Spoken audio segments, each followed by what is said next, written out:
અમારી ચેનલને સબસ્ક્રાઇબ અને વિડીયોને લાઇક કરવાનું ભૂલશો નહીં, જેથી અમે આ તમામ કાયદાની માહિતી આપ સુધી પહોંચાડી શકીએ.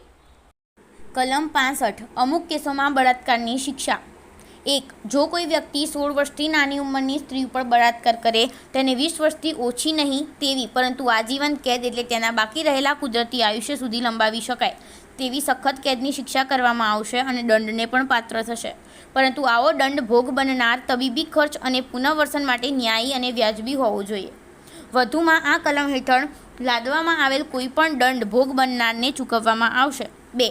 જે કોઈ વ્યક્તિ 12 વર્ષથી ઓછી ઉંમરની સ્ત્રી ઉપર બળાત્કાર કરે, તેને 20 વર્ષથી ઓછી નહીં તેવી પરંતુ આજીવન કેદ એટલે તેના બાકી રહેલા કુદરતી આયુષ્ય સુધી લંબાવી શકાય તેવી સખત કેદની અને દંડની અથવા મોતની શિક્ષા આપવામાં આવશે. પરંતુ આવો દંડ ભોગ બનનાર તબીબી ખર્ચ અને પુનર્વસન માટે ન્યાયી અને વ્યાજબી હોવો જોઈએ. વધુમાં આ કલમ હેઠળ લાદવામાં આવેલ કોઈપણ દંડ ભોગ બનનારને ચૂકવવામાં આવશે.